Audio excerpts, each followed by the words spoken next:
नमस्कार, मैं हूं आपके साथ विशाल कालरा। देश में कोरोना संक्रमण के बढ़ते हुए मामलों के बीच एक राहत वाली खबर भी आई है। कोरोना संक्रमित लोगों की जांच के लिए अब भारत ने किट तैयार कर ली है। पुणे की माई लैब डिस्कवरी सॉल्यूशंस कंपनी को किट के प्रोडक्शन की इजाजत भी मिल गई।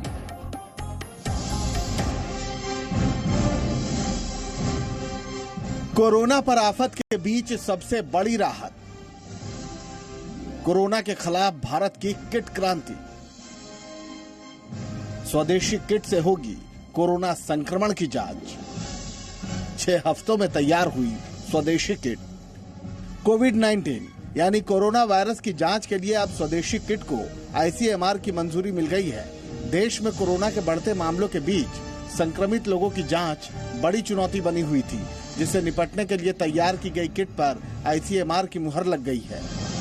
किट बनाने वाली कंपनी का दावा है कि उसने 1 हफ्ते में ऐसी करीब 1 लाख किट तैयार की है। कंपनी के मुताबिक ये किट विदेशों में बनने वाली टेस्टिंग किट से 75% तक सस्ती है और एक किट से करीब 100 लोगों की जांच की जा सकेगी। भारत में कोरोना वायरस की जांच के लिए सिर्फ 111 सरकारी लैब हैं, जिसकी वजह से अमेरिका, इटली और फ्रांस के मुकाबले यहाँ ज्यादा संक्रमित लोगों की जांच नहीं हो सकी है। साथ ही साथ संक्रमण के खतरे को देखते हुए विदेशी किट के आयात में भी मुश्किलें बढ़ी हैं। लेकिन अब स्वदेशी किट को मंजूरी मिलने के बाद जांच की राह में आ रही मुश्किलें कम हो जाएंगी। टेस्टिंग किट्स वगैरह बहुत सारी चीजें बन रही हैं सारे देश में, दुनिया में। वो सब वैज्ञानिक दृष्टि से स्क्रूटनी के विषय है। उनको हमारा आईसीएमआर अपने वैज्ञानिकों की मदद से कर रहा है। जो देश के इंटरेस्ट में जो मोस्ट आइडियल होगा, जो बेस्ट होगा, वही हमारे वैज्ञानिक लोग कर रहे हैं। किट के बाजार में आ जाने से एक प्राइवेट लैब में दिन में कोरोना के 1000 टेस्ट किए जा सकेंगे। अभी एक लैब में औसतन दिन भर में 100 सैंपल की जांच हो पाती है। और जाहिर है, जब मरीजों की पहचान में जल्दी होगी तो वक्त पर बचाव के कदम भी उठाए जा सकेंगे। ब्यूरो रिपोर्ट, जी मीडिया। दिल्ली में कोरोना वायरस के पहले मरीज रोहित दत्ता बिल्कुल स्वस्थ हो गए। थोड़ी देर पहले जी मीडिया ने उनसे बात की और अपना अनुभव उन्होंने साझा किया। रोहित दत्ता का कहना है कि कोरोना वायरस से घबराने की ज्यादा जरूरत नहीं है, इससे सावधानी बरतना जरूरी है। 25 तारीख को हिंदुस्तान पहुंचा था और मैं 25 तारीख को आके मैं सीधा अपने घर गया और घर जाके सो गया। मुझे कोई भी सिम्टम नहीं था साहब। मेरे को न फीवर था, ना मेरा गला खराब था, मुझे कुछ भी नहीं था। मैं 25 तारीख को अपने घर गया और थोड़ी सी देर के लिए, आधे घंटे के लिए मैं अपने दफ्तर गया। वापस आया तो मुझे ठीक नहीं लग रहा था, मुझे बुखार लग रहा था। मेरे को 99.5 फीवर हो गया। मैंने जब चेक किया रात को अंदाजन 8-9 बजे, तो मैंने जाके अगले दिन सुबह डॉक्टर को मिला। मैंने डॉक्टर साहब को बोला कि डॉक्टर साहब मुझे बुखार हो रहा है और मैं यूरोप से आया हूँ। मैं आपको ये भी बताना चाह रहा हूँ कि मैंने इटली 21 तारीख को छोड़ दी थी। 21 फरवरी को मैं 8:30 बजे सुबह मैं इटली छोड़ चुका था। तब तक एक भी मीडिया रिपोर्ट ऐसी नहीं थी जहाँ पे ये लिखा हो कि इटली में कोरोना वायरस स्प्रेड हो गया है। जो मुझे पहली खबर आई वो 22 या 23 तारीख को फरवरी को आई और मैं तब तक हंगरी में था। तो मैंने कभी सोचा भी नहीं कि मेरे साथ ऐसा हो सकता है। मैं वापस आया जी और 26 को मैंने डॉक्टर को दिखाया। डॉक्टर साहब ने गला चेक किया और कहते रोहित, लगता है थोड़ा सा आपको थ्रोट इन्फेक्शन है, आप ये दवाई ले लीजिए और आप बिल्कुल ठीक हो जाएंगे। मैंने दवाई ले ली और 28 तारीख को मैं सुबह बिल्कुल ठीक था। मुझे ना कोई फीवर था, ना मुझे कभी ऐसा लग भी रहा था कि मुझे फीवर हुआ है, मगर मैं अपने घर पे ही था। 28 तारीख को कुदरत मेरे बेटे का बर्थडे था, तो हमने हमारे घर में हम 5 लोग हैं, 5 मेंबर को मिला के मैंने अपने 2 खास मित्रों को जो मेरे परिवार जैसे ही हैं उनको इनवाइट किया। हम टोटल 11 लोग दिल्ली के हयात रेजेंसी होटल में खाना खाने गए। उसके अंदर आप देखिए, हम 5 बच्चे, जिनमें से 2 मेरे खुद के और 6 एडल्ट थे। आप उसको पार्टी नहीं कह सकते, वो एक गेट टुगेदर थी। मगर मेरे को तब तक भी ये मालूम नहीं था कि मुझे कोरोना है। मेरी तरफ से मैं ठीक हो गया था। रोहित दत्ता, जिन्हें आपने अब से कुछ देर पहले सुना, ये अब पूरी तरह से स्वस्थ हो चुके हैं। उम्मीद ये जगाते हैं कि कोरोना से डरने की जरूरत नहीं है। कोरोना हो भी गया जिनको उनमें से भी ज्यादातर लोग ठीक होकर अस्पताल से बाहर आए हैं। दुनिया भर में 1 लाख से ज्यादा लोग ठीक हो चुके हैं जिन्हें संक्रमण हुआ था। और अब हम आपको मिलवाते हैं बेंगलुरु के एक दंपति से। कोरोना वायरस के फैलने के बाद इन्होंने बाजार से मास्क की तलाश शुरू की, लेकिन बाजार में मास्क की कीमत या तो बहुत ज्यादा थी या फिर इन्हें मास्क मिल ही नहीं रहे थे। फिर पति पत्नी ने मिलकर खुद ही मास्क बनाने का काम शुरू कर दिया। अब ये घूम घूम कर लोगों तक मास्क पहुंचाते हैं। इनकी कोशिश है कि बेंगलुरु शहर में एक भी व्यक्ति बिना मास्क के न रहे। सर एक्चुअली अभी ये जो कोरोना वायरस आया है, हम लोग काफ़ी दिन से मास्क खोज रहे हैं मार्केट में। हम लोगों को मार्केट में मास्क नहीं मिल रहा है।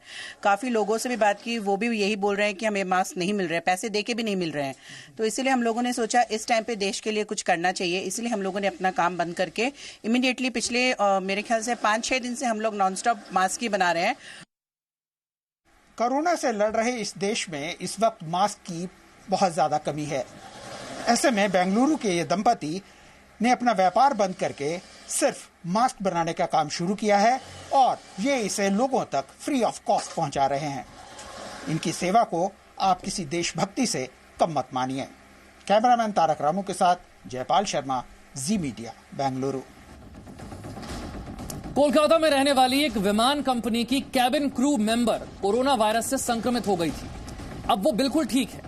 शुरुआत में कोलकाता में उनके घर पर कुछ लोगों ने विरोध भी किया, लेकिन अब ये परिवार बिल्कुल सुरक्षित है। जी मीडिया संवाददाता पूजा मेहता ने इनसे बातचीत की। मेरा एक मैसेज है यहाँ पे लोगों के लिए कि लोगों को समझना चाहिए कि अगर हम जैसे हम पुलिस डॉक्टर्स अगर काम कर रहे हैं, गवर्नमेंट ने हमें डेडिकेटली एक कैटेगरी में रखा है जो आपका एसेंशियल सर्विसेज में फॉल करता है, जिसमें हम देश के लोगों के लिए ही सेवा कर रहे हैं, चाहे वो किसी भी तरीके से हो। डॉक्टर अपना काम कर रहे हैं, कैबिन क्रू अपना काम कर रहे हैं, रिपोर्टर्स अपना काम कर रहे हैं, पुलिस अपना काम कर रही है।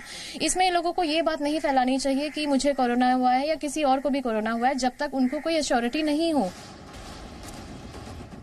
केंद्रीय स्वास्थ्य मंत्री डॉक्टर हर्षवर्धन ने आज प्रेस कॉन्फ्रेंस की और लोगों से कहा कि कोरोना वायरस से लड़ने के लिए सबसे जरूरी अगर कोई चीज है तो वो है सावधानी।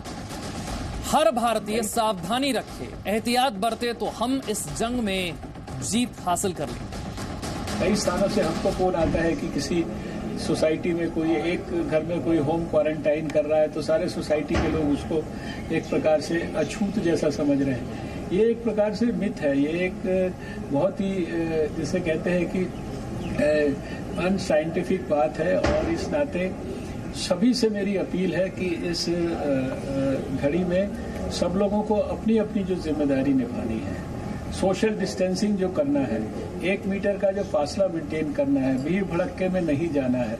और जिस तरह से सारी देश की सरकार ने, हमारे प्रधानमंत्री जी ने सारे देश को मार्गदर्शन किया है, सभी सरकारों ने उनके जो द्वारा दिए गए मार्गदर्शन को फॉलो किया है। लॉकडाउन हुआ है, बहुत जगह पर कर्फ्यू रखा गया है, रेल का यातायात बंद कर दिया गया है, हवाई जहाज से यातायात बंद कर दिया गया है, ट्रांसपोर्ट के साधनों को सबको इसीलिए बंद किया गया है कि लोगों के स्वास्थ्य की हम ठीक प्रकार से रक्षा कर सकें। और इस वक्त की बड़ी खबर आपको बता दें, कोरोना पर केंद्र सरकार ने राज्यों से अपील की है। और ये अपील क्या है? केंद्र की अपील यह है कि अस्पताल और आइसोलेशन वार्ड बनाने के लिए फंड जारी करें राज्य। ये केंद्र सरकार ने। रविंद्र ज्यादा जानकारी के साथ हमारे साथ है। रविंद्र, केंद्र सरकार ने राज्यों से कोरोना से लड़ने के लिए क्या अपील की? देखिए, केंद्र सरकार की हेल्थ का मसला जो होता है स्टेट सब्जेक्ट होता है, इसलिए कल ही राजीव गौबा ने सभी चीफ सेक्रेटरीज को लेटर भी लिखा था कि आप अपने राज्य में एक कम से कम ऐसा हॉस्पिटल बनाइए जो डेडिकेटेड हो कोविड-19 से लड़ने के लिए, जहां पर सारा फैसिलिटी हो। अब देखिए कि कई ऐसे राज्य हैं जहां पर जांच के लिए कोई सुविधा उपलब्ध नहीं है। ऐसे में केंद्र सरकार ने कहा, सभी राज्यों को कहा है कि आप ऐसे ऐसे हॉस्पिटल आप बनाइए या डेडिकेटेड करिए हॉस्पिटल जहां पर कोविड-19 से जो केसेज आते हैं उसकी जांच हो, उसका मैनेजमेंट हो, उसकी जो सिक्योरिटी है उसको इंश्योर किया जाए, आइसोलेशन की व्यवस्था हो। तो कहीं ना कहीं केंद्र ने सभी राज्यों को ये जरूर हिदायत दी है, निर्देश दिया है कि इसमें आप सहयोग करें। जहां तक फंड की बात होती है तो जाहिर तौर पर केंद्र सरकार समय समय पर और जरूरी जहां जब भी होती है तो राज्यों को फंड की व्यवस्था भी करती है, फंड अवेलेबल करती है। लेकिन यहाँ पर फंड से ज्यादा जरूरी है मैनेजमेंट की, हॉस्पिटल की, बेड्स की, आइसोलेशन की और जांच केंद्रों की। यानी कि रविंद्र, बात यह है कि राज्य सरकारें अपनी तरफ से फंड जारी करें ताकि अस्पताल और आइसोलेशन वार्ड बनाए जा सकें, ताकि किसी भी राज्य में अगर संक्रमित लोगों की संख्या बढ़ जाती है तो उनसे निपटने के लिए पुख्ता इंतजाम हो, लोगों में डर ना फैले। बिल्कुल बिल्कुल, देखिए ये केवल जो वैश्विक जो महामारी जिस पर आज प्रधानमंत्री नरेंद्र मोदी 8 बजे रात में देश को संबोधित करेंगे, ये केवल सेंटर का इशू नहीं है, ये स्टेट को भी इसमें कंधे से कंधे मिलाकर चलना होगा। जैसा कि लॉकडाउन की बात कही गई है, उसमें केंद्र सरकार और राज्य सरकारें सभी सहायता कर रही है, लेकिन सबसे बड़ी समस्या है कि अगर कोई हालात बदतर होते हैं स्टेट में जहां पर मरीजों की संख्या लगातार बढ़ने लगती है, वैसे हालात में क्या केवल मेट्रो या कॉस्मोपॉलिटन जो शहर है वहां पर जांच किया जाएगा, वहां पर आइसोलेशन के लिए भेजा जाएगा? ये नहीं हो सकता है। इसलिए सभी राज्यों को ये हिदायत दी गई है कि अपने राज्य में, अपने अपने राज्यों में डेडिकेटेड हॉस्पिटल आप चिन्हित करिए, डेडिकेटेड वहां पर कोविड-19 की जांच हो सके उसकी व्यवस्था करिए। जहां तक होगी केंद्र सरकार की मदद की हर संभव मदद करेगी केंद्र सरकार, लेकिन आप अपनी तरफ से तैयारियां पूरी रखें।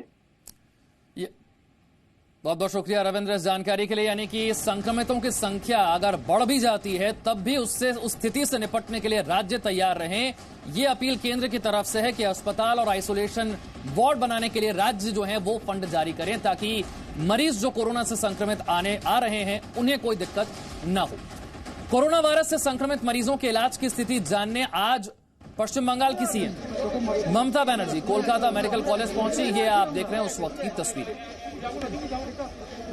पश्चिम बंगाल में जो मरीज कोरोना से संक्रमित हैं उन्हें इलाज में किसी तरह की कोताही न बरती जाए, अस्पताल में जो जरूरी सुविधाएं हैं वो मिलें, डॉक्टर्स, नर्सेज और स्वास्थ्य कर्मचारियों को जिस तरह के इक्विपमेंट्स चाहिए कोरोना से लड़ने के लिए वो तमाम उपलब्ध हैं या नहीं, ये देखने के लिए पश्चिम बंगाल की मुख्यमंत्री ममता बनर्जी कोलकाता मेडिकल कॉलेज पहुंची। इस वक्त केंद्र सरकार के साथ साथ हर राज्य सरकार की यह जिम्मेदारी है कि अपने यहां अस्पतालों का हाल देखें कि वो कोरोना से संक्रमित मरीजों के इलाज के लिए सक्षम है या नहीं।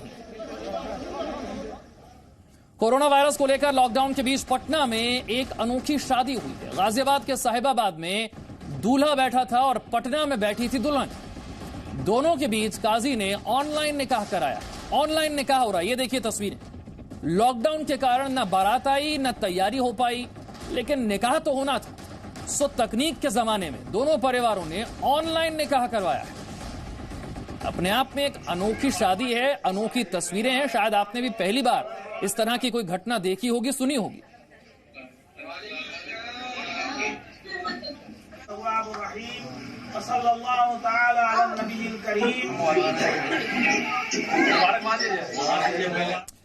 और अब बड़ी खबर मुंबई से है। मुंबई पुलिस ने 25 लाख मास्क जब्त कर लिए हैं। बताया जा रहा है कि बांद्रा इलाके से जब्त किए गए मास्क की जो कीमत है वो करीब 20 करोड़ रुपए है। मास्क की कालाबाजारी के खिलाफ मुंबई पुलिस की ये बड़ी रेड है।